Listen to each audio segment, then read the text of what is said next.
अभिभाषण करण्यासाठी मी doctor Inamdar madam यांना विनंती करतो.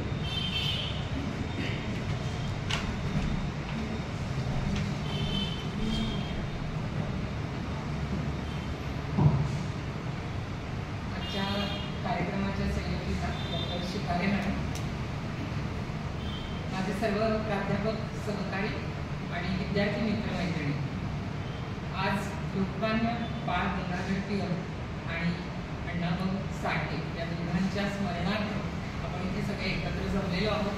मी पुनश्च एकदा त्यांना अभिवादन करते. आणि खरं म्हणजे भाषण नको असं मी शिकारे मॅडमना सांगितलं होतं. बोलण्यापेक्षा कृती जास्त महत्त्वाची असते, त्यामुळे कृती आपण करूया. असा हा वृक्षारोपणाचा कार्यक्रम आपण इथे आयोजित केलेला आहे आणि त्याची सर्व तयारी देखील झालेली आहे.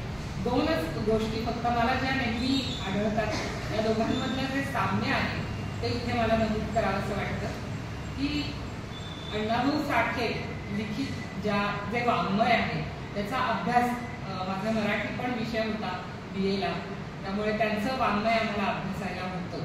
आणि लोकमान्य टिळकांचं तर लहानपणापासून सगळं साहित्य वाचलेलं होतं, त्यामुळे एक वेगळी छाप मनावरती उमटलेली होती की या दोघांच्यामध्ये जे साम्य आहे. कारण टिळकांना देखील तळागाळातले किंवा तेल्या तांबोळ्यांचे पुढारी असं म्हटलं जात असे. समाजातला जो तळागाळातला वर्ग आहे त्याच्यापर्यंत जाण्याचं पहिलं काम हे लोकमान्य टिळकांनी केलं. आणि त्यानंतर मग गांधीजी, म्हणजे लोकमान्यांचं देहावसान झाल्यानंतर गांधीजी पुढे राजकीय पटलावरती आले. 1920 साली लोकमान्य गेले आणि 1930 साली अण्णाभाऊ साठेंचा जन्म झाला.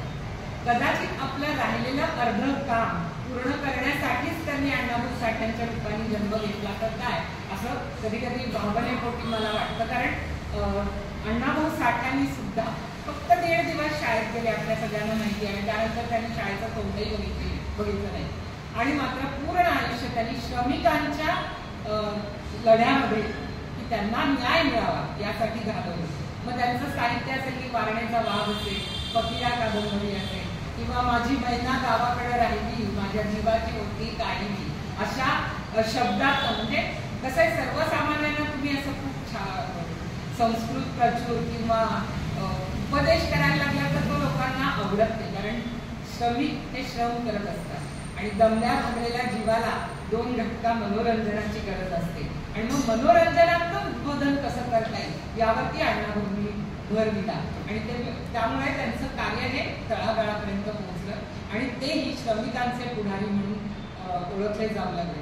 एक उदाहरण त्यांच्याशी संबंधित नाहीये, पण एखाद्या काय म्हणूया जगविख्यात किंवा भारतामध्ये विख्यात असलेल्या व्यक्तीचं कार्य कसं अजूनही छाप टाकून आहे जनमानसावर.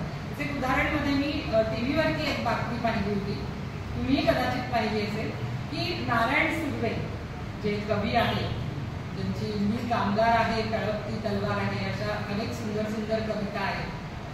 त्यांचं घर बंद होतं आणि त्यांच्या घरी चोरी झाली. आणि जेव्हा चोराला कळलं की हे नारायण सुर्व्यांचं घर आहे, त्यांनी न बोलता तिथे जाऊन ते सगळं सामान परत आणून ठेवलं आणि सांगितलं की मला माहित नव्हतं मी कुणाच्या घरी चोरी करतोय, आणि ज्यांनी माझ्या भाकरीसाठी लढा दिला त्यांच्या घरातली भाकरी मी चोरू शकत नाही.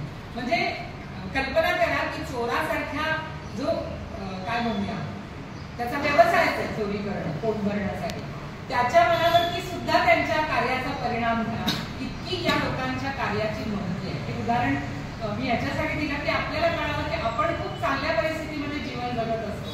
श्रमिकांच्या व्यथा जाणून घेण्यासाठी जेव्हा आपण त्यांच्यामध्ये जाऊन राहतो तेव्हाच त्या कळू शकतात. वर आयव्हरी टॉवरमध्ये बसून दुसऱ्याला उपदेश करणं हे सगळ्यात सोपं असतं, कारण उपदेश करायला फक्त वाचावं लागतं, ज्ञान कमवावं लागतं. पण प्रत्यक्षात काम केल्यानंतर जे अनुभव आपल्याला येतात त्या अनुभव